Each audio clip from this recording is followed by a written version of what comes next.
box.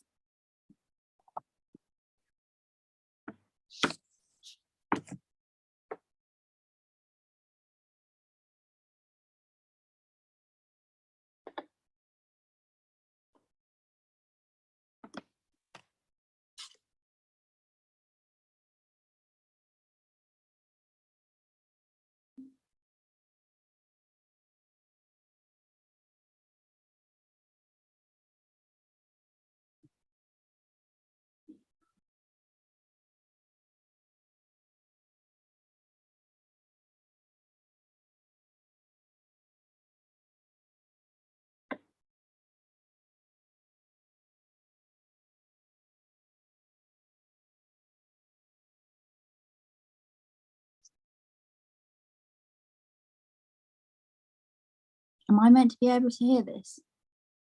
We're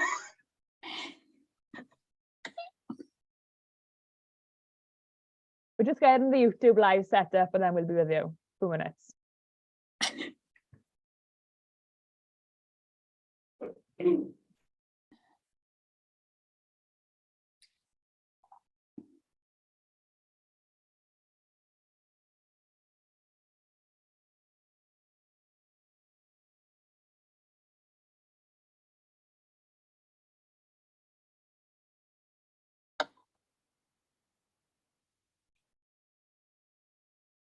So yeah, I was kind of hoping that the kids were going to make an appearance. Do you want me to get them? I think they should make an appearance. I'll get him at the end. Yeah. Chris is babysitting currently. I just heard him come downstairs. They are so cute. They are. Are they going back to the farm? Or Well, are they yeah, going to stay with you for a while? literally in the past hour, Tallulah's learnt to jump on the sofa, so she's going to have to go to the farm. House trained. Yeah, they wee and poo on the puppy pad. Well, actually, no, they don't poo on the puppy pad. They wee on the puppy pad. But she's started. Well, he copies her, and she's had a few accidents, and I think he's copying her. Oh. So we live with Chris's mum and stepdad, and they're so good with us. Like, obviously, we just walk mud through the house. They are really, really good with us. I just don't want to push it too far. Yeah. Like, we have 2 goats living in the front room. Do you know what I mean? Like, I just don't want to get kicked out. So yeah, not yet anyway. No, they've gone away last night, and Tallulah's just literally jumped on the sofa. So I think it's time. They're on the auto feeder now, so they can feed themselves. So yeah. Okay, the girls, I think we're ready to start. If you're all happy. Noswaith dda a croeso cynnes I chi gyd yma I webinar arbennig iawn gyda ni heno. Warm welcome to you all here this evening for a very special webinar. As you can see, I've got 3 panelists joining me this evening. So this webinar is hosted by Farming Connect, which is the Welsh Government funded programme supporting agriculture and forestry businesses across Wales. It's for the first time, this webinar has been hosted on Zoom. So hello to those who've joined through Zoom and also on YouTube Live. It's our first time experimenting with YouTube Live. The platform has grown significantly within the sector over the years with thousands and thousands of videos online. So Farming Connect also has a vast library of knowledge transfer videos from the FCTV, previous webinars, case studies, videos, etc. So please feel free to head over there and have a look to see what we have on offer. So firstly, before I introduce the 3 we have on screen, my name is Ffion Rees. I'm the events manager for Farming Connect. I'm also from an agriculture background. I was brought up on a dairy and sheep farm in Carmarthenshire in the heart of the Towy Valley. But you're not here this evening to hear my voice. So I'm going to go around now the 3 ladies we have on screen with us, just to give a brief introduction of who they are and where they have joined us from here this evening. So Angharad, would you like to go first? Hi everyone, I am Angharad. I'm a beef and sheep farmer from South Wales on the family farm. We've been farming Dolphin the farm. I'll be 4th generation, but we've been farming forever, but I am the first female to be sort of taken, to be working alongside Dad and taking over the reins of the farm. So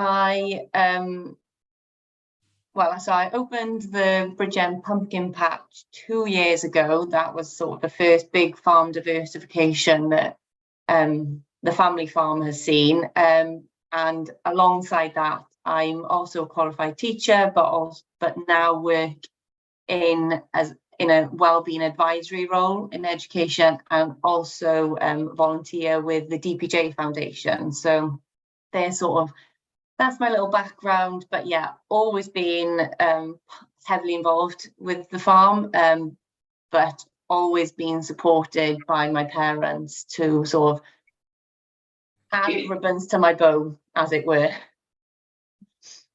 Fab, thank you. And it's to note, it's Angharad's first week in a new job, so good luck with that, and I hope that goes well for you. Thank you for that, diolch. Sophie, would like to go next? Hello, nos with that. I'm Sophie Jones. I live, I don't live on the farm at the moment, but I was born and raised at Abranfach farm. So I farmed there with my mum, dad, and brother. I went to Harper Adams to study a Bachelor of Science honours degree in Food and Consumer Studies, and that led into my diversification project of starting the business called Truly Scrumptious, which I established in 2017 and, have been expanding on since. I don't get a lot of time to spend on the farm, so we can say that's part of the success of the business at the moment with the growth of the business. On the farm, we have also, my grandparents diversified into camping and caravanning. So something my mum and dad also have carried on alongside the working farm, and my brother also has a contracting machinery business. So quite a bit of diversification going on there within the family. Brilliant. And I'm a past customer of Sophie's, and I can certainly vouch for her cakes. They are beautiful. Last but not least, Zoe. Happy to see board, Ma. Hey. My name's Zoe. Myself and my other half Chris farm down in Kent, southeast of England, pretty much as southeast as you can get. We're literally 30 minutes from France.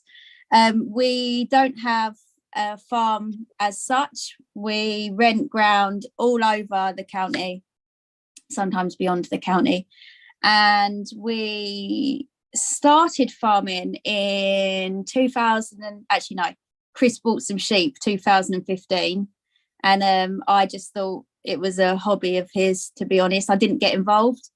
I know everyone wants it to be this fairy tale of, I walked out into the field of sheep and I just knew it was for me, but absolutely did not get involved at all. I was very much sipping cocktails. It wasn't an epiphany. It didn't interest me whatsoever, if I'm totally honest. And then I started helping out every weekend. I'd come home I was living in London and working as a hairdresser, and I'd come down at the weekend and my brain switched off. It sounds so cliche, but my brain switched off when I was in the countryside. And I grew up in the countryside, but having moved to London, that kind of busyness of your mind became the norm. And I was coming home and I was kind of switching off, and I actually really liked it. And yeah, I had no experience whatsoever of farming animals. I knew when I say nothing, I wouldn't have been able to tell you anything. I didn't know I didn't know that sheep had two teats. Like I didn't know. So I had to learn from scratch. And then I was kind of like dipping a toe in, getting more interested. And then in 2018, my dad died really suddenly. There's like 5 or 6 weeks in between going into hospital and him dying. And it shook me. Like, I had a mum and a dad that were still very much in love. Nothing had gone wrong. Like, I got cheated on once. That was literally the hardship that I'd had. Like, I had nothing to worry about. I still worried, but I had nothing really. substantial, and he died, and I couldn't listen to people moaning about their lack of hair, or I could not, which frustrates me that I was like that. But and then basically animals don't give you anything to worry about. Well, they do, but they don't voice their worries. And I just started farming full time from then. And then, sorry, I'm really rambling on. And then, during the lockdown, we had loads of people on the farm that we were lambing at, and they wanted to buy our meat. So we took out a loan and started the little farm fridge so we could sell the meat directly from the farm. And we had quite a lot of people following us on social media at this point. So we thought, how can we utilize that? So we started sending our meat out in boxes. Brilliant, thank you. So not only do we have a diversification story with Zoe, we have a new entrant here this evening as well. So please feel free, if you want to ask any questions regarding that, do send them in. So the viewers, you know who we are now, the four of us in front of you here this evening. As it's been promoted, this is a Q&A styled webinar. So we welcome any questions. If you are joining through Zoom, please submit your questions through the chat box or the question and answer box at the bottom. And the same goes in YouTube. If you're joining there, if you just submit your questions through the stream on the right of the video.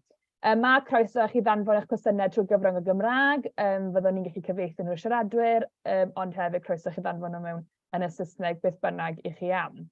Becky, I think we're ready to start. We have had some questions submitted prior to the evening, which is great. Diolch yn fawr iawn. Thank you very much. But I think we will start with the first question. Title of the webinar this evening is Women as a Driving Force. And as we all know, predominantly the agriculture industry is seen as a male-dominated sector. Although it is rapidly changing over the last years, women in agriculture is currently still a minority. So, girls, when did you realise that farming, agriculture was the career for you? At what stage, what age, and when? Not sure who wants to start. Angharad, do you want to start on that one? Yeah. So I, as I said, I've always been part of the family farm. I was very lucky that I've got really supportive parents and really supportive grandparents who really encouraged my brother and I to be, involved in the farm as much as we wanted to, or as little as we wanted to.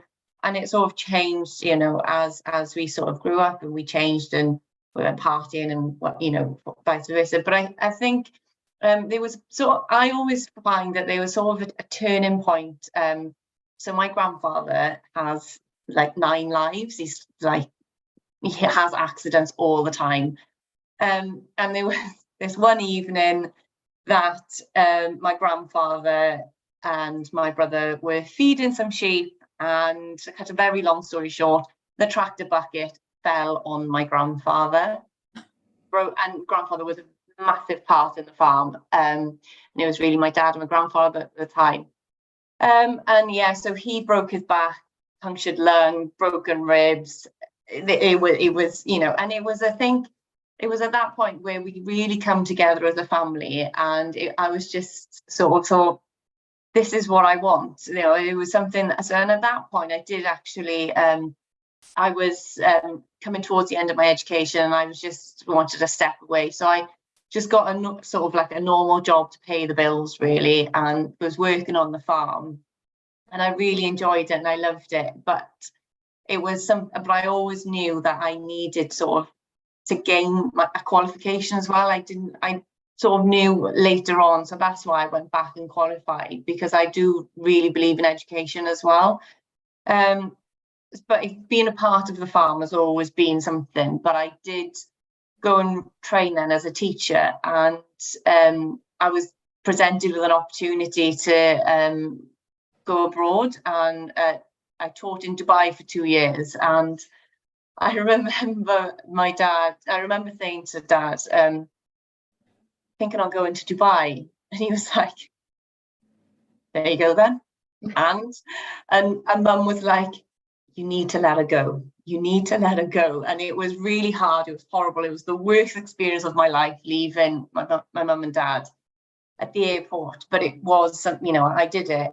And then it was lockdown then. It was that I came home in June of lockdown. And when I was in Dubai, and I wasn't 7 hours away from home. I was in complete lockdown in an apartment where we weren't allowed outside. And I just thought, I'm not doing this again. I am never, ever, ever leaving home again. So yeah, and then I came home, and Dad and I were in conversation. So even from Dubai, I was still quite heavily involved with the farm and the paperwork side of things, and taking over sort of projections and things like that, but even at a distance. But when I came home, I was thought, I don't want to, or as much as I could, I wanted to have as much time on the farm. Unfortunately, you know, my farm isn't big enough to warrant us working, living, and, you know, breathing off the farm. We have to have some sort of other stream of revenue. But it was a conversation that between Dad and I and the family, with Mum involved and everyone, and we just thought, what can we do on the farm that can provide us with some more income? And I think it was very much because you know, farmers has been a massive part. You know, I'm quite a personable person. Obviously, teaching has helped with that. And a neighbouring farmer of mine, or a local farmer, and really good friends, they had a pumpkin patch. So they were doing their first year, and I went and helped and supported them. And it was off the back of that, really. They really sort of helped me as well in sort of finding my feet with the whole thing. And we thought, actually, we've got a road fronting field that we could do. I don't mind talking to people. I quite like talking to people, which I think is a big thing in farming. Actually, we don't want people on farm, and we don't want to talk to people and just buy our stock in the market and don't talk to us. So actually having people on farm was something I was quite excited about. And Dad is amazing at going, all right, if you've got this crazy idea, then let's go with it. So definitely very lucky to have such a supportive network, and obviously lucky that I was in a position, you know, geographically then, that it could work. And yeah, so we're now 2 years, and we're now talking about pumpkin seeds for year number 3. So yeah, I think although it's always been there and I've always been involved in it, I think having lots of different opportunities to sort of find my feet, and then I think COVID really helped with, you know, I think it helped agriculture in a lot of ways and helped farming in a lot of ways. But yeah, I think that, so for me, it was definitely, it was just opportunity. It sort of arose, and I grabbed it with 2 feet and run with it. Really. Brilliant. I've loved watching your journey. Develop over Instagram in particular. I think it just amazes me how the pumpkins just pop up on top of the ground. That's just, I'm mesmerised by that. Yeah. Sophie, have you always known that farming was for you? I know you went to Harper Adams, so you had that path maybe in mind, or? Yeah, well, growing up on the family farm, it's always been in my blood. I can only really repeat what Angharad has already said. With like such a supportive family, Dad has always said, please go and do something, find an income of your own. It was from probably my love for cooking. I've always done it through agricultural shows, and since high school, I actually changed schools to do my A-levels, because at the time Brecon High wasn't actually offering anything to do with food for A-level. So I then went to study at Bydd for my A-level, so that I could actually carry out a hospitality and catering course. So it's from there I went to study at Harper Adams, which was just like being home from home, really. The people I met, it was like being in a YFC club, lots of farming background individuals. So I studied there for 4 years, met a great community of friends, and I came back to the farm for a while, because I didn't actually know what I wanted to do. So I think it's quite common in a lot of students. So then I worked on the farm pretty much for about 5, 6, 7 months until I actually planned what I wanted to do. I've always been more practical based as a person. So looking at going to sit behind a desk for 8 hours a day was not my cup of tea. So going in the practical side of the business and starting a cooking business was, what I wanted to do. But of course, with the business I'm in, there's always longer days and shorter days. So when I'm quieter, I always know I can pop to the farm and carry on my chores there and help where I can.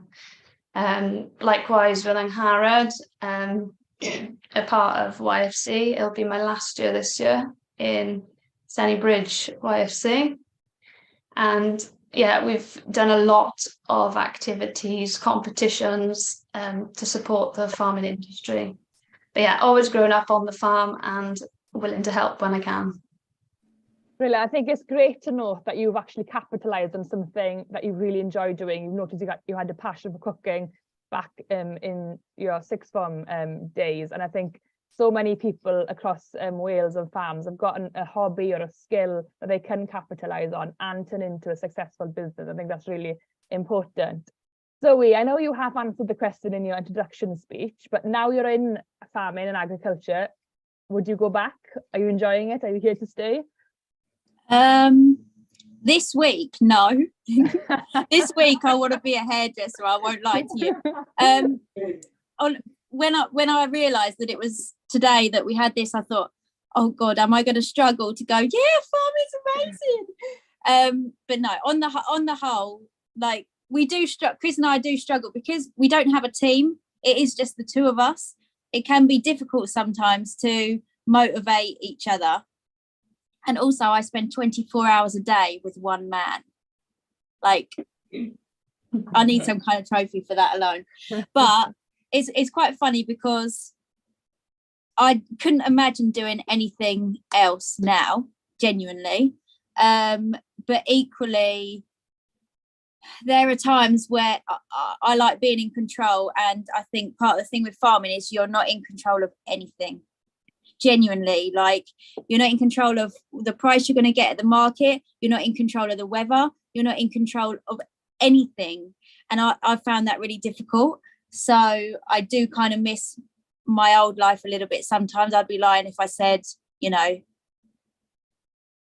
I'm the happiest I've ever been in my life, and I am in some ways, but I couldn't imagine doing anything different. I really couldn't.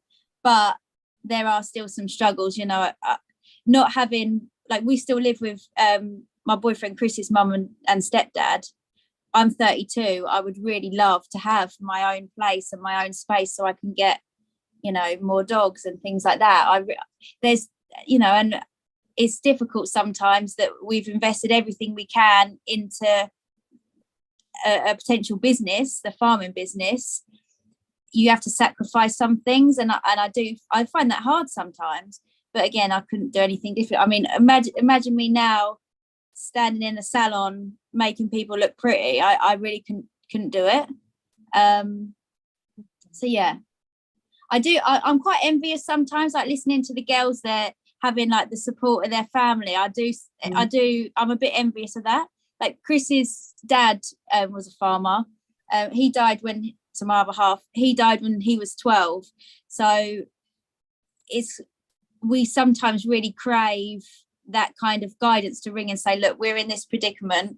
And we do have people around us, like I'll get on with all the old boys at the market, and I know I could ring any of them and say, look, I can't reverse this trailer, can you come do it for me? Because I'm not very good at those types. Do you know what I mean? Like, I know I have got that support, but not having that unconditional support is quite difficult. And I think a lot of new entrants probably would find that, I think it's a bit of a weird term, that new entrants, I'm not quite getting used to it, but it is what we are. And I think a lot of people will feel that. It can be a bit like, I just wish I had someone to call to do that for me. So yeah, you know, that's a bit of a doom and gloom answer, sorry, but I won't be doing anything different. But it hasn't been smooth sailing for us, and yeah, it's just life, isn't it? No one's had an easy life. I mean, you were locked up in Dubai, do you know what I mean? Like, that's like my absolute worst nightmare. So I'm just going to turn my heater off, warming my feet up. I'm trying to think of one moment where I thought, you know what, this is me, and I think it probably was lockdown. I am really bad with, like, I have real phobias with germs and getting unwell, and the fact that there was a global pandemic was literally, when we were listening to what was happening in Italy, I didn't know how I'd get through it. And Chris and I bought a caravan, and we went and camped out on the farm that we rent, and we lambed, and we didn't see anyone. We didn't leave the farm, and it turned my life around. You know, I could have been rocking in the corner, but in actual fact, focusing on that lambing period, which is wild, as you probably most of you know, and just fully being engrossed, I learned more about farming and myself in that time than ever before. And I think that kind of secured it, that actually I'm not that bad at this kind of thing. I maybe could have a life here. So yeah, the lockdown was like, saviour. I think we're all glad to hear that you're here to stay, because I think we all love following your journeys. Some people will be like, "Oh God, I wish she was going back to hairdressing." No, shut her up. No, not at all. To ask a question on your diversification, then, Zoe, on your little farm fridge. Do you think that it's well, the three of you can answer this? Is it important that farm businesses diversify? And you've mentioned the no control over the costs and what we get for our produce in the farming calendar. Is it important to have that extra stream of income, like the three of you have got? The current stat in Wales at the moment is that 40% of farm businesses have diversified or have secured that extra source of income, and that's under half. So do you think it's important that you've made that move for your business? Yeah. So the way that we farm, or our business model as such, doesn't really pay one wage. So me quitting hairdressing, which was a fairly healthy wage, do you know what I mean? Like, I had to somehow bring some money into the business and feed it somehow. So we started the little farm fridge. Part of it was to bring more income so that we had a sustainable business. It was also jumping on the fact that people during that lockdown where we are in Kent, they were suddenly shopping at farmers markets because they were too scared to go to the supermarket, and the supermarket had run out of pasta and toilet roll. So suddenly people were supporting the people that have been literally on their doorstep for 20 years. So it was a really good situation for us to take advantage, really. So that's why we started the little farm fridge. We're a bit slow on it at the moment. We went into it thinking we would find a butcher like that. There are no butchers in Kent, and if there are butchers in Kent, they are very happy in their jobs. We have been trying for 2.5 years to find a butcher, and so if you know anyone that wants to relocate, everyone, then we're looking for it. But yeah, so it was two things really. It was the financial part of it, and also making the most of a situation, really. The only other thing that I would say is we felt that the social media page, I started it to show my hairdressing clients that I hadn't just ditched them and that I was going to do something exciting and funny, because I wanted people to I wanted to still have those friendships. I was seeing these mainly women every 6 weeks. I was so fully invested with their lives. I wanted them to still feel part of mine in a weird way. And then it kind of snowballed, and I kind of thought I'd be stupid not to monetize it. Like, I'd be stupid. I could have even gone down the route of, getting deals with brands and, do you know what I mean, going down that influencer route, or I could monetize it in a way that wouldn't make me feel weird, because I'm not the face of a brand. I'm not good at that. I swear, way too much for that kind of thing. So we kind of wanted to monetize this weird little social media thing. So that's why we did it through the Little Farm Fridge, and 98% of our sales are from Instagram on our website. Oh, wow. So it obviously, taking that punt obviously worked, and getting a huge loan obviously worked. But yeah, it was a bit of we felt like we had a very small window to kind of fiddle around and get something going. But I think social media is huge. Like these two girls prove that. Yeah. Do you know? Like it's huge to use as a tool. Yeah. Social media. I do think diversification is important with the farming, family farm, because, like Angharad just said, the farm we run wouldn't sustain the four of us. And it's apparent already that diversification is in my family. So with mum having busy on the campsite, and dad with his business, like Zoe has just said, for financial reasons as well, you just got that additional extra money coming in, which is good. But also, like with the campsite where it is on the farm, it's on like 2 small fields, so we'd never use that for the livestock, so you may as well do something with it. And also, if you've got skills that, like, so I've been cooking for a while now, since I was a little child. I've grown these skills, and I'm now going to use them in an activity which I enjoy, which is my business. So I just think diversifying into something you enjoy doing, you won't feel as though you're working. So yeah, I think it's important. But Angharad, do you think diversification is here to stay? Yeah, I think it's just really important that we use the skills that we have. And I think it's really, as I know you said, statistically it's 40% of diversified. However, a big diversification I think a lot of people forget about is just going and getting another job. So whether that is, being the local milkman, or ploughing for someone, or, going and baling, it's all diversification. And I think the biggest problem with or taboo around diversification is and it was interesting, Zoe was saying that, like, so Sophie and I do have like our parents like backing us and supporting us. However, the taboo around stepping away from what the family have done and trying to explain to your grandparents or the older generations that, because we get it all the time. Yeah. But we used to make money off pigs, so why can't you make money off? And it's just like, it's because it's different and it's changed, and that can be quite a stigma around. I know I sort of have that internal battle. I have that internal battle myself. Like, do people think, who does she think she is? And it's just, but I think diversification is so important that we utilize what we have, but also utilize the skills and the passions that we have behind us as well. So like with Sophie, with her cooking, was Zoe showing that history and the whole field to fork scenario, me being really passionate about getting people on farm, getting people to understand where it comes from, understanding that we are here building the countryside around you, offering a learning experience. So this year we built upon the pumpkin patch, and we had like notice boards around, we got the pigs there, we had lambs there, and people love that they can turn and ask any one of us on the that runs it, because it is literally run by the family. We don't have it is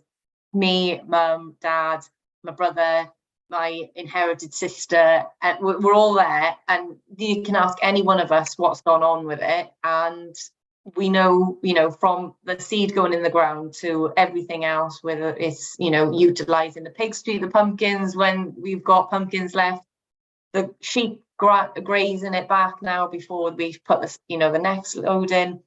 It's utilizing what we have, and I think that's the big thing for us, is actually appreciating that. Yes, it is diversifying, but I think diversifying almost makes people think, oh, it's change, and we know farming don't like change, but it's just utilizing our skills in a different way. And so utilizing what we have and add in the skill sets and the passions that we have to it as well. Yeah. No, that's brilliant, because I think I'm a big personal believer in utilising the skills you already have. And I think so many, it may be a Welsh thing, but so many of us across Wales don't like to try and admit we've got those skills. And like you say, we don't like change, and we just carry on doing what we do. There's one point come in now, picking up on what Sophie said. How do you ladies feel about balancing the farming life with social and other work? So Sophie, do you want to start on that one? Yeah, well, my business, you could say, I have to work a lot of weekends. The amount of work I get in and the work I do get in is about socialising. So anything like buffets, birthday cakes, wedding cakes, you can always guarantee that they'll be on a weekend. And if not, you've got things like funeral teas or cakes I sell to the cafes, which always take up a lot of my daytime. Therefore, and that is talking from a busy perspective, therefore, with the business as successful as it is getting, I don't have a lot of time on the farm, but you can say now in January, with the farm already lambing for about, well, has been since 2 weeks ago, and maybe the business being a little bit quieter, I have been able to juggle my time. Silly enough, I will do the 3 o'clock shifts just so that I get my days free then to do my job if I've got orders coming in. But no, I always find time to help out on the farm, but like I said, there is 4 of us there, so there's never an urgent scream for help. But I do prioritise my business to ensure my orders are fulfilled, and most of them are social hours, really. So yeah, that's what I have to do. Can someone balance and act hard? Can someone just explain what a social life is? But, you know, we I'll be totally frank with you, it's what suffers with us. We not, do you know what I mean? Like if it's a wedding, stuff like that, we'll have to prepare the week. Where we don't have one base farm, we're moving things, we're electric fencing like weekly. It's quite difficult. Like you have to always look at the next move. And our social, like our New Year's resolution was to try and have a holiday abroad this year and make more time. But I don't feel like I suffer for it. Like I'm a very social, very, very social person. And even like I get that interaction with people picking up their lamb boxes, for example, or even like online, I chat and voice note friends like literally all day. I know it's only on your phone, but I still get that, like that craving and that love for that interaction. I do still get. I've just had to find different ways to do it. Sometimes I do get frustrated and think, oh God, I just want to go for brunch with my friends and, you know, have a boozy brunch. I do get that, of course I do, but then Chris will kind of pick up the slack for me, or I'll pick up the slack for him. But it's something that we do need to make more of an effort with, is finding that time, because at the moment we do. I know people say like you live and breathe farming, but literally like sometimes we'll lay in bed and we're talking about fodder beat, which isn't that thrilling, is it? It doesn't really get me going, that. So yeah, we do need to make more effort, but it's just difficult, and we're not quite in the swing of things where we're still trying to grow. And you know, we want to have a baby one day, and it's quite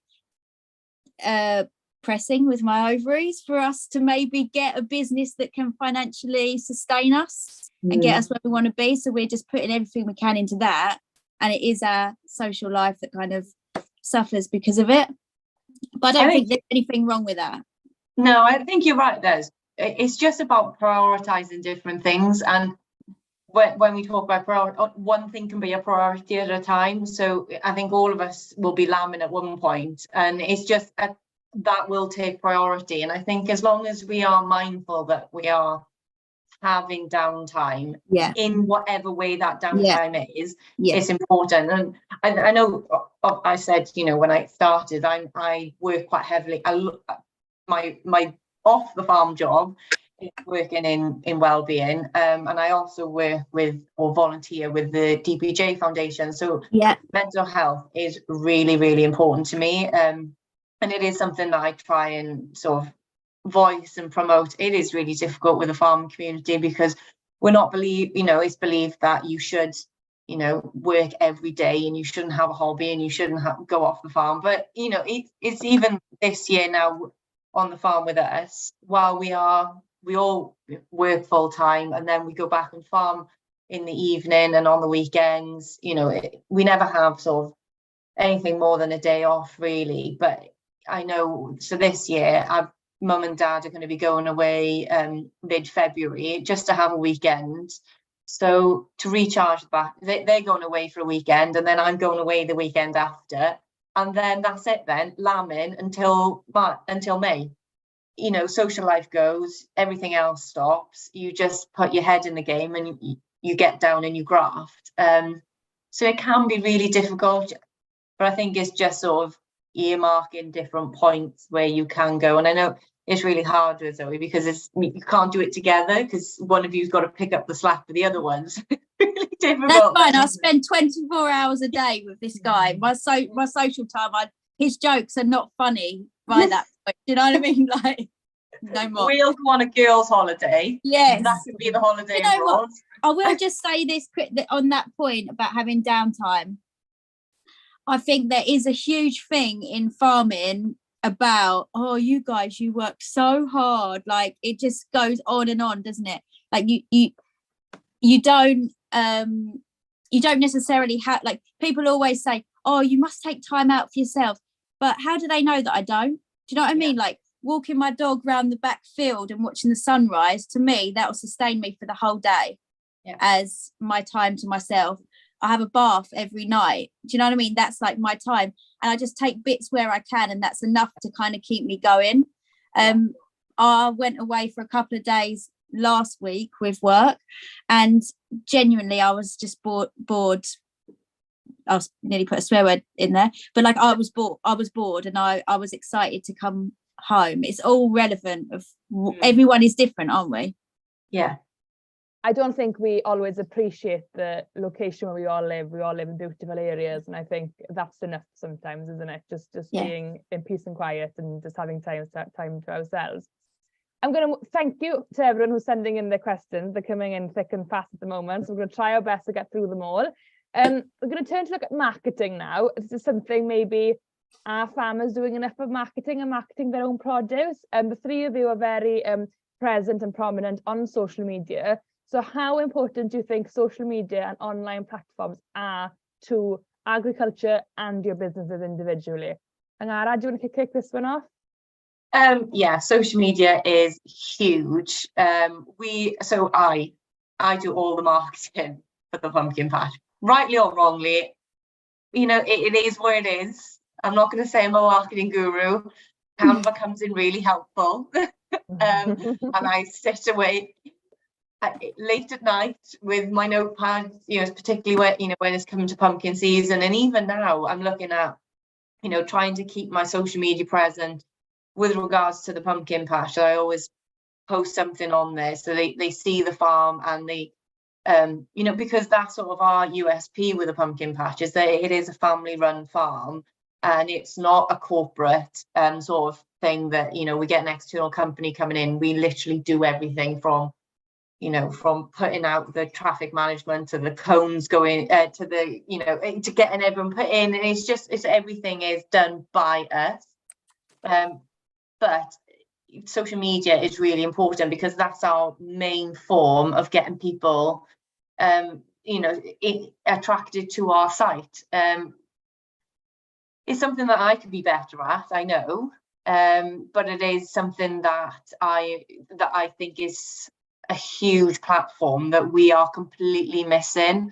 I think as an industry, we are we don't want to sing our praises, and it's really hard then being on social media to try and say, like, look at us, come and support us. But also what I've struggled with. sorry to interrupt you. We're also bloody busy. We haven't got time to get the camera out. And that's what I was just going to say. What I've struggled with is I've always kind of felt like I wanted it to be a really positive experience.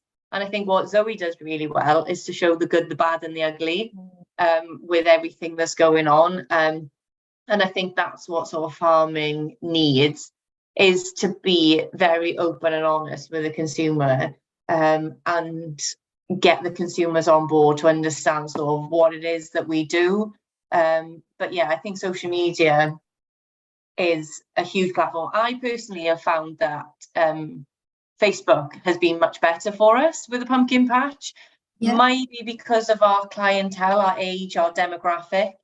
We're looking at more of like the mum sort of, the old, like, as opposed to sort of the teenagers. I don't know, but we do. I found that Facebook has been really good, and also road fronting signage has been really helpful for us. And we did branch into Google Ads as well this year. So we're still finding, I'm still finding my feet, because I'm a bit stubborn and I won't pay someone to do my marketing. I will do it myself, blood, sweat and tears. But it is definitely something that I think as an industry, we need to get better at. Yeah, I agree with Angharad there. I started my Facebook page when I set up the business for Truly Scrumptious in 2017. And I just use Facebook for a whole year. So, weekly, I normally try and put up weekly updates of what I've been doing throughout the week. So my final products of cakes and buffets, etc. It wasn't until about a year in, I actually set up an Instagram page for the business. And I have to admit, I feel like I have to be on that all the time if I'm going to be on it with Instagram. But with Facebook, people get to leave reviews. I think that's helpful for me, within my business, because if people do like a product they've been given, they leave a review, people get to see that, and then it builds a bigger customer base for me. And also the fact that you can share items. I know you can on Instagram as well, but maybe, as Angharad has already said, the target audience, maybe the older generation, are on Facebook and not on Instagram. I'm not too sure, but I always find that, customers are sharing and the older generation are ordering via Facebook. I think Instagram may be much for photographs, but no, Facebook is definitely what I've found is better for my business. And Zoe, I think you said, did you say 95% of your sales are made through Instagram? 98. Oh, that's amazing. How do you do it? Facebook's rubbish for us. In our local area. The only reason the reason I think is because of the activists. Because our product's obviously different, isn't it? We did a few when we first opened. I did a few posts on like the local groups. And I had no end of Karens with cat profile pictures telling me that we were murderers and rapists. They always call us rapists as well, but producing a lamb, I just don't understand how at any point that could. But anyway, Facebook didn't work for us. I wish it did, because you could, as the girl said, like, you can tap into a whole different demographic with the different sites, can't you? And I do wish partly, but I just can't be bothered to have to wade through comments from ignorant people when I don't.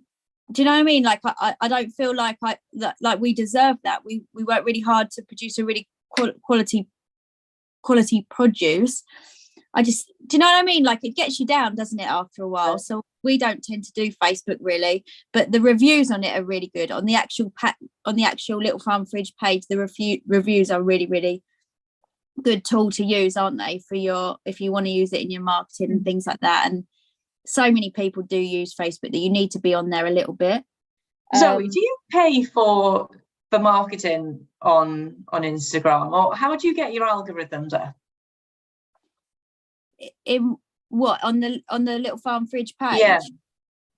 So I don't know. I don't know. I never.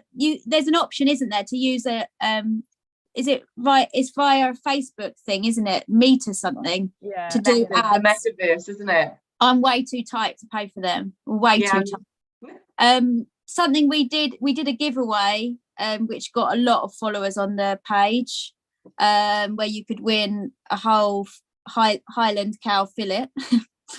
That generated a lot. Also, as well, I think a lot of people, they want to see you, like you said it, you are your like both of you are your USP of your entire business, and people want to connect with you. And I think the more people that connect with you and see bits of your business that they wouldn't see in other businesses because of you, I think that I feel like on our page and with our business, that does really well on Instagram rather than Facebook. So like we pop up, just such stupid little things like pop up a 5-second time lapse of, I don't know, breaking down a lamb carcass, making sausages, all things like that, and they can see it's you that do it. And like it's the same with both of you. I think people love seeing the story behind a product, and I think people would just come to your pumpkin patch to see, like, do you know what I mean? Like they'd seen the journey of all of it. They'll come just to see you.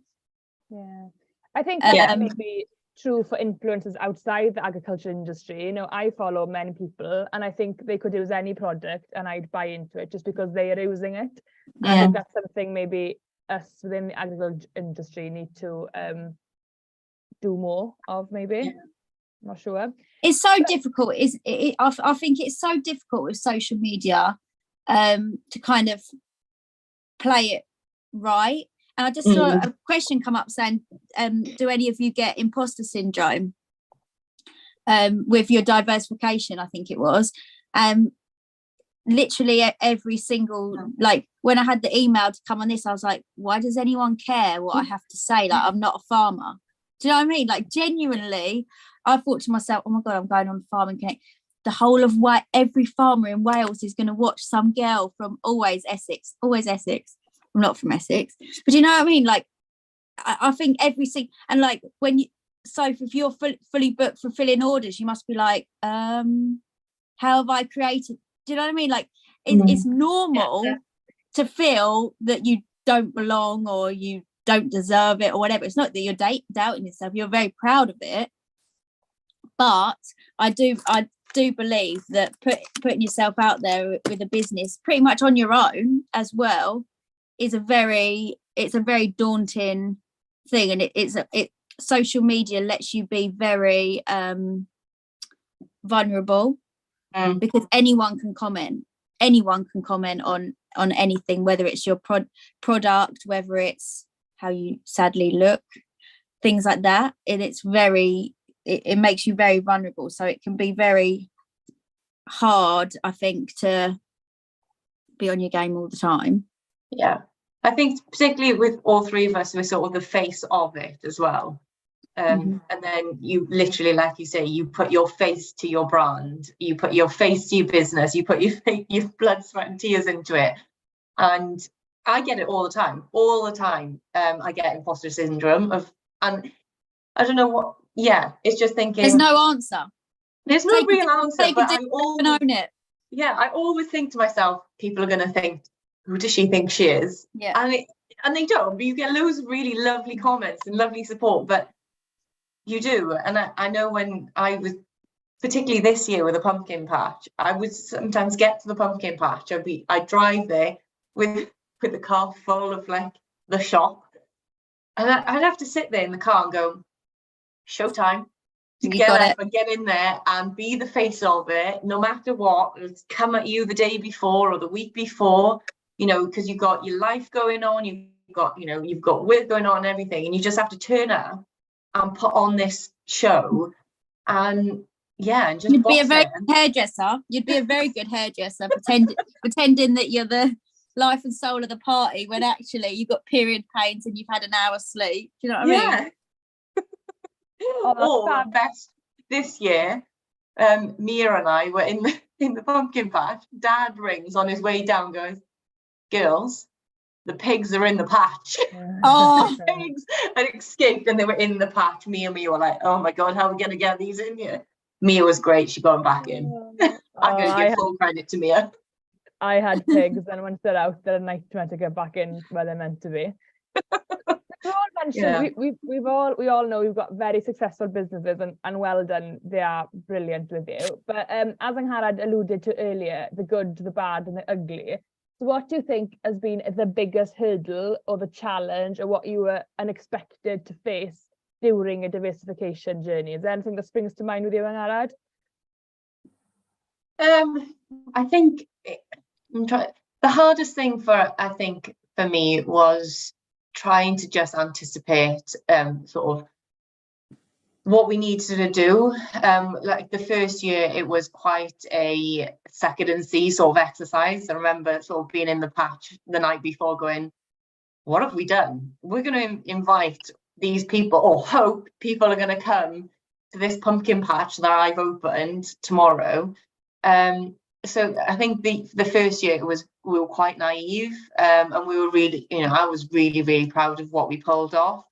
And then, second year, we needed, so first year we didn't get one negative comment, one negative review. Everyone was lovely. They were, so great. This year you get more people, and the likelihood is you're going to face negative criticism, which was really hard. I definitely had a Karen who emailed me, opened her email saying not to be a Karen. oh. Don't be a Karen then. There you go. And then, we had another, I think it definitely was the first weekend, or it might have been the second weekend of opening.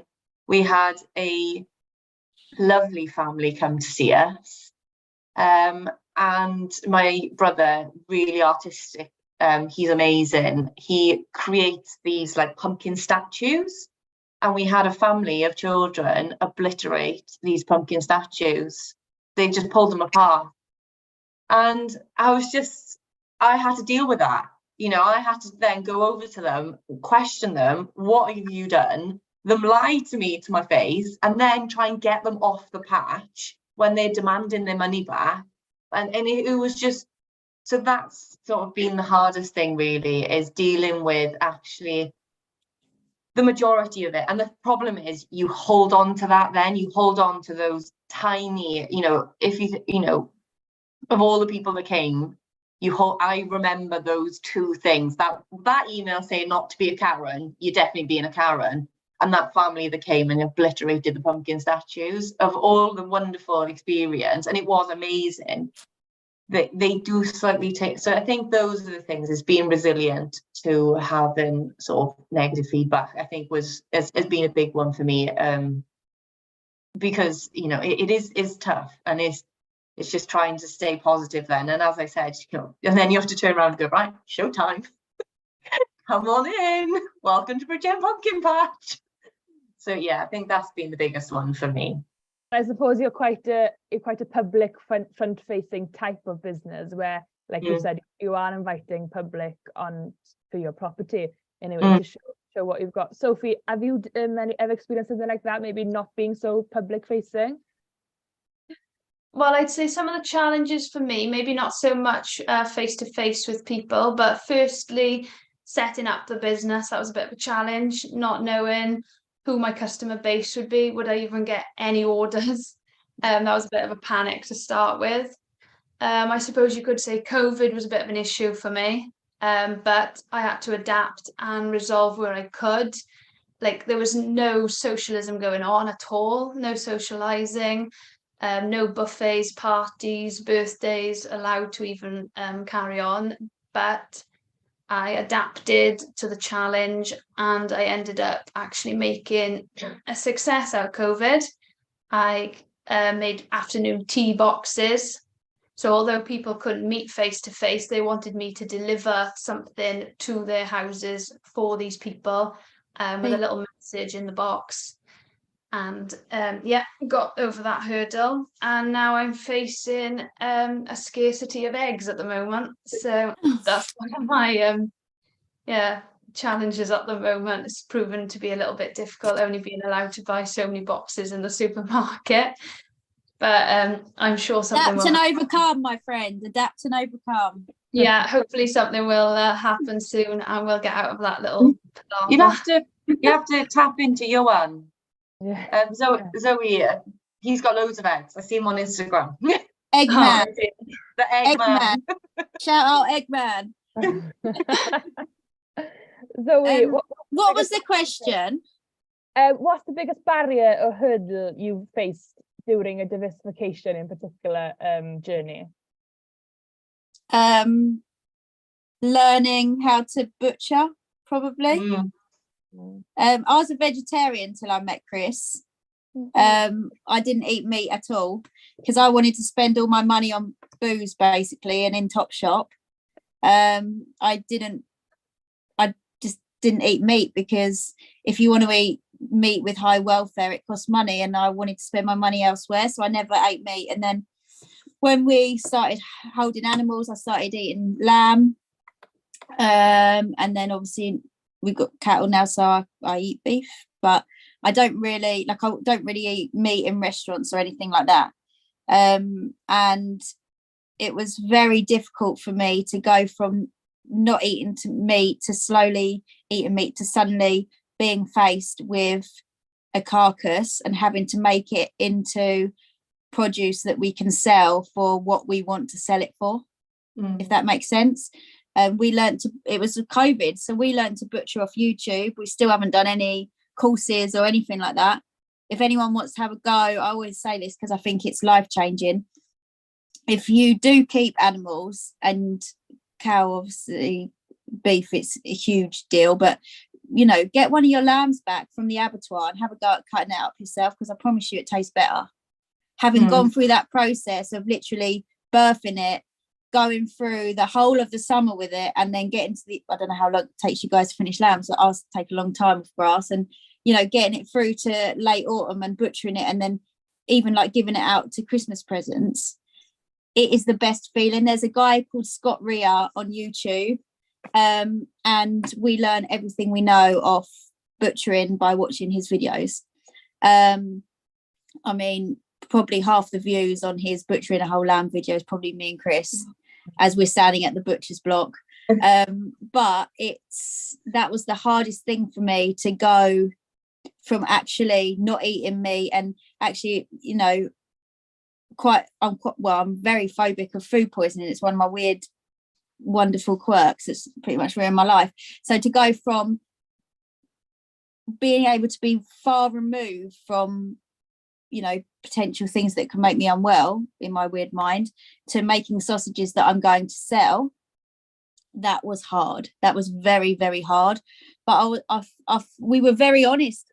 The thing I think saved us from having Karens email us, basically, is we were just honest. And I think if you're truly, truly honest with the situation, people can come at you as much as they want, but they're not going to bother. Do you know what I mean? Like, we had we pre-sold lamb boxes, and in the summer, and they were going out for Christmas. We fulfilled 3. We were doing it over 4 weeks.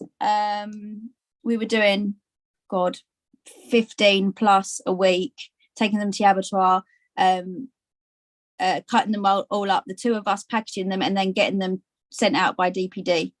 On the last week, I think we had 7 or 8 on the last week, and we had lost so many with strikes and God knows what with DPD.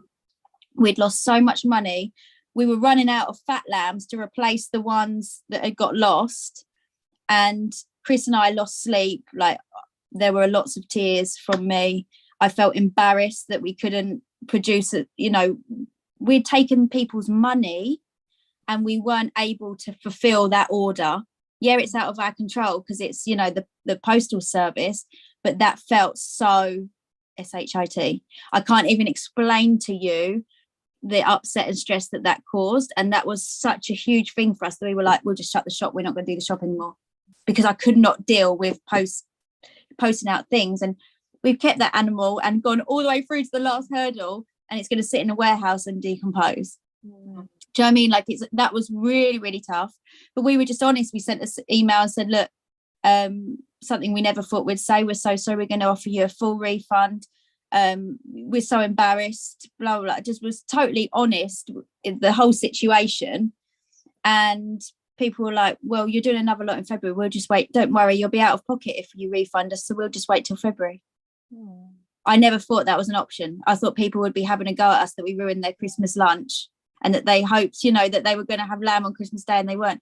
But that, from just being honest, and I think it's the same like you're saying about showing the good, bad and the ugly on your social media.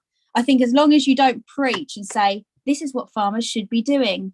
This is, do you know what I mean? This is the perfect way to farm. As long as you're not preaching, as long as you say, this is what we do, this is what we've encountered and why, people can't really come at you, because if they do come at you and say, well, that's my experience, sorry, like bugger off kind of thing. Do you know what I mean? Like, you, as long as you're speaking from your experience and, you know, admit when you've messed up and say, this is what we've messed up, this is what we'd do differently. I don't think people can come at you really. When they do, it hurts doubly as hard. But do you know what I mean? It's quite a weird thing to get into the routine of being that honest, because all of us hold quite a lot back, don't we?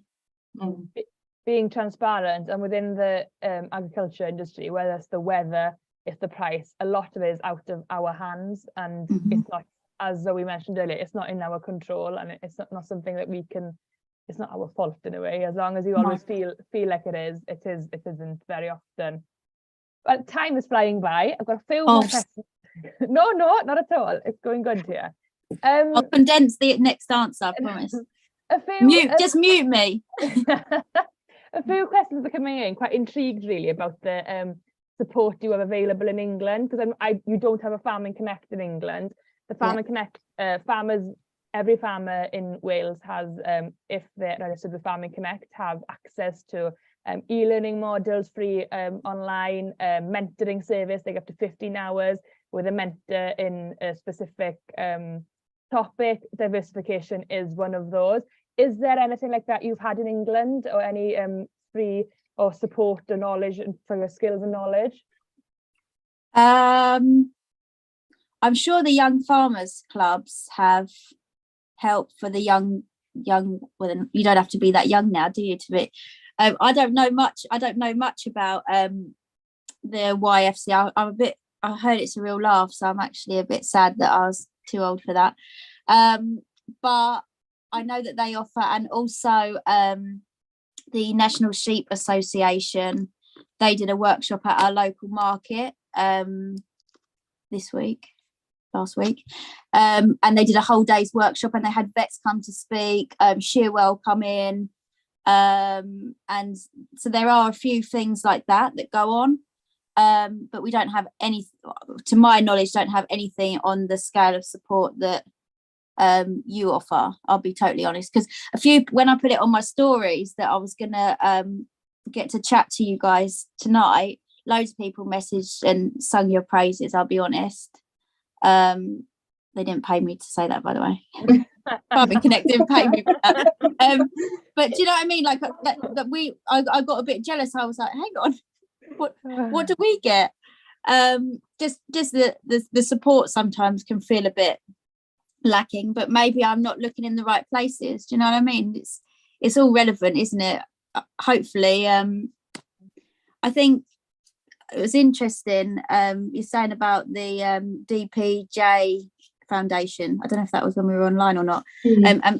But with the mental health side of things, I do feel like we are, as an industry, waking up to the fact that we need to be more vocal about our feelings and things like that. But I do also feel a lot more work does need to be done in that area. And I won't go off on a tangent because I know we're on time, but I do think that lacking financial support as well as the kind of emotional support, I do think is lacking where we are. But again, I could be wrong, but that's how I feel where we are. I do feel that. Yeah, there is some support in England. There's the RABI.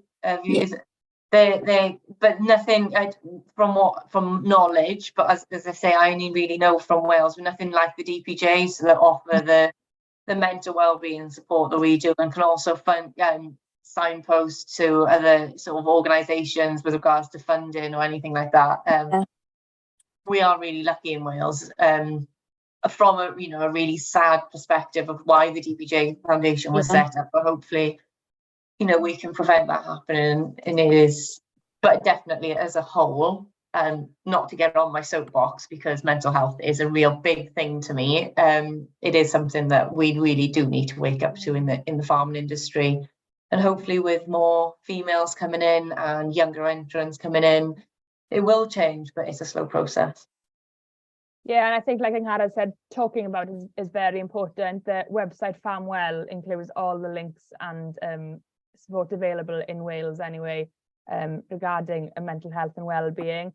And if anybody is listening and would like to register with Farming Connect to take advantages of everything that we do offer, head to our website into the About Us section, and there's a map there of all the development officers across Wales. We've got 18 across Wales, so we've got someone that covers every area. There's a phone number and an email address there. Do get in touch with them to tap into the services. It's there for the offering, so please do take advantage of everything we do have available.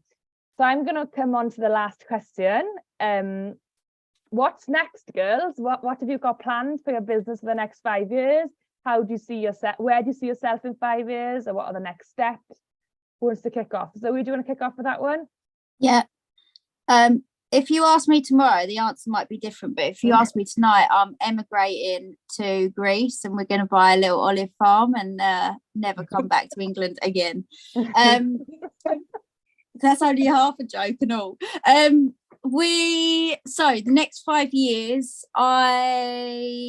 we've got personal goals and ones as the farm. We want to have a lot more youth in the flock. We've predominantly just always lambed cull ewes, and because that's what we could afford. Lamb them for 1 year, they go to the turnips with their lamb and they both go as fat. That's what we've always done. So you can pick up a cull ewe for a lot cheaper than a prime breeding ewe.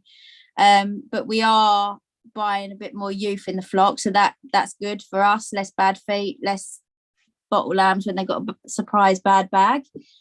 So that's something that's really positive for us.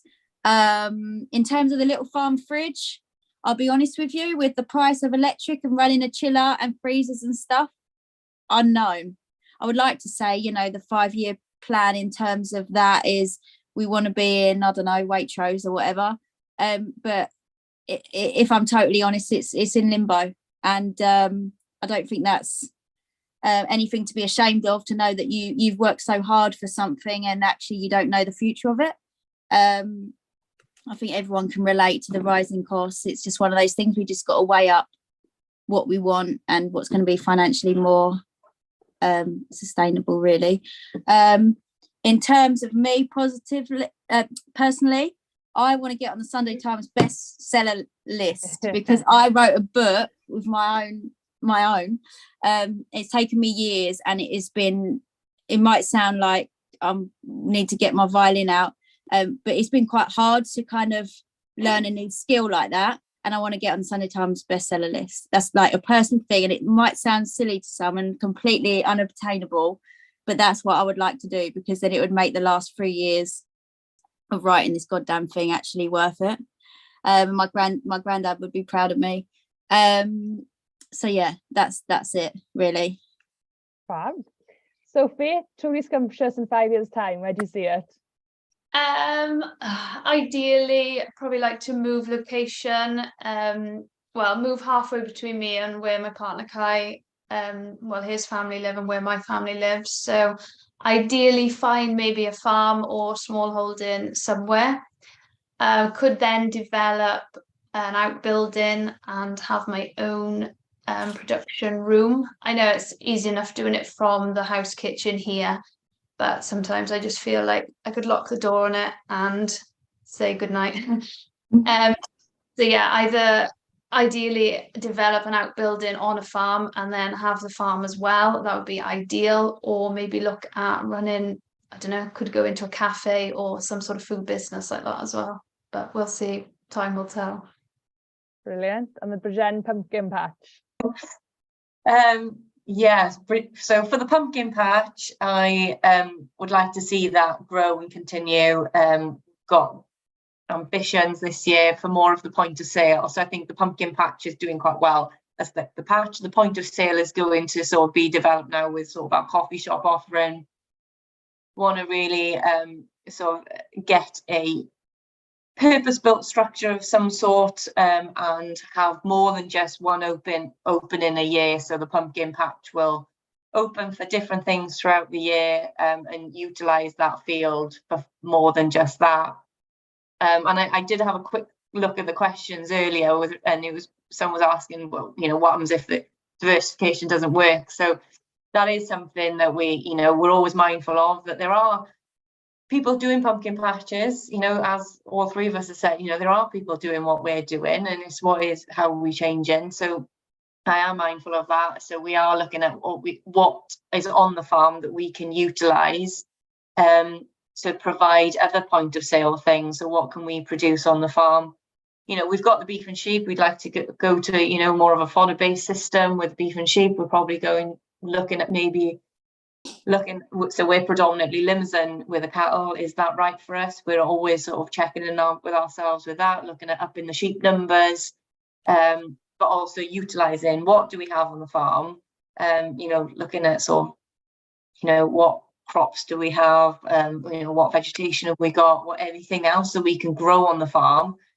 We are a hill farm, but that doesn't mean that we can't grow other things. So I'm always in love. But yeah, so in 5 years, having more than one offering in the pumpkin patch.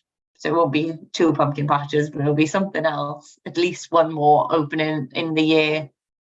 Probably more sheep. Who knows with cows? Yeah. You can do a lambing. I don't know if that's a thing there, but down here, the local college called Hadlow, basically the only agricultural college, they open up for lambing weekends and they earn a killing. I know. Disgusting money. I don't think I could turn Showtime on at lambing. I just don't think. I mean, my family got a big brunt of my mental health this year in pumpkin patch. Me during lambing. It'll tip you over the edge. I think it might. It might just. Yeah. But who knows? It could happen. But definitely, I think I quite enjoy having people on farm. And so I think it's something that we will utilize, having more products on sale from I've created we've got a website now, a farm website. So give it a plug. It's doorlightfarm.co.uk. Doorlight Produce. Put it in the comments. Put it in the comments. Get a plug in there. Buy Zoe's book. Subscribe to Doorlight Farm. So, what are you plugging? Cakes. Buy a cake. Eat lots of cake. We'll be seeing our analytics shoot up after this evening's webinar. So before I close, I wanted to all think, the three of you think, about one sentence you'd give to a young or a woman diversifying or starting a diversifying journey. Before you share your answer, I am just going to say a few thank yous. So I'll give you some time to think and be nice.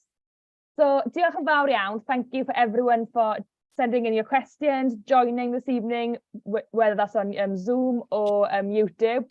Fingers crossed that YouTube technology has worked. This is something we can potentially do again in the future. Someone has asked, mae rhywun wedi gofyn, the video will be automatically saved on our YouTube channel. So if you want to head back or have another look on this evening's webinar, do head over to the Farming Connect Cyfryngau YouTube page. We will no doubt be sharing it on our social media platforms following this evening. We also will be circulating an evaluation forms following the live session, so it would be grateful if you could complete that, just for us to know for future events and any webinar we complete. As I mentioned, Family Connect, we've got a vast range of services available, from e-learning to mentors. If you do go to our website or get in touch with anybody from the Family Connect team, and then we can put you in the right direction. And just a thank you as well to Teleri, who is also on the call and who's liaised all the speakers here this evening and got everything together. So diolch yn fawr iawn I ti, Teleri. Yes, a big clap for Teleri. And we'll close then this evening. Well, what's your one sentence of advice to a woman diversifying for the first time? Does anyone want to go first? I'll go first. Go for it. Only because this is the saying that I live my life by, that you will never be brought down by someone above you. And that is sort of, I just live by that. Whenever you're sort of questioning what are people going to think of me, or should I do this, or how am I going to do this, always think that if anyone is saying something negative, talking about you, you're never going to be brought down by someone above you. And just run with it. Just you do you. And if you like it, go with it. As long as you're having fun. Brilliant. Sophie? Yeah, go into it with 100% commitment. Make sure you've got time, and yeah, enjoy the project. And Zoe? It's hard to think of one. I would just say, just grab them by the balls. That's probably my thing. Just grab it by the balls, because you'll only get that one. Do you know what I mean? You'll be teetering, and then you'll just get that one go, and you've just got that 1 second to just go for it, and just go for it. Because in like a day's time or even a month's time, you might not have that opportunity, or your heart might not fully be in it. So you just got to trust your gut and just wallop it, just go. And the worst thing, this is what I always say to people, the worst thing that can ever happen is that someone says no. Like, that is genuinely the worst thing in the world, is you send that email saying, I don't know, when we were finding grazing, can we graze your front field? Worst case scenario, they go, no, sorry. Like, you've got nothing, literally nothing to lose. Except maybe a lot of money, but money's just money, isn't it? You only worry when you don't have it. So, well, I'm sure there's plenty of us on this call this evening feeling very empowered and raring to go with the diversification projects. The and products. And products, yeah, projects, whatever. The biggest thank you, though, this evening goes to Angharad, Sophie and Zoe. Diolch yn fawr iawn am eich amser. Thank you very much for your time and your discussions here this evening. I think it's been very beneficial. I think I've certainly learned a lot anyway, and been inspired by the three of you. So I'd like to wish you a massive good luck with your businesses, and I follow the three of you on social media, so I'll be keeping an eye on what you're getting up to in the near future. But for this evening, thank you very much. Diolch yn fawr iawn, a nos da. Thank you. Thanks, everyone. Bye. Thanks for having us. Thank you.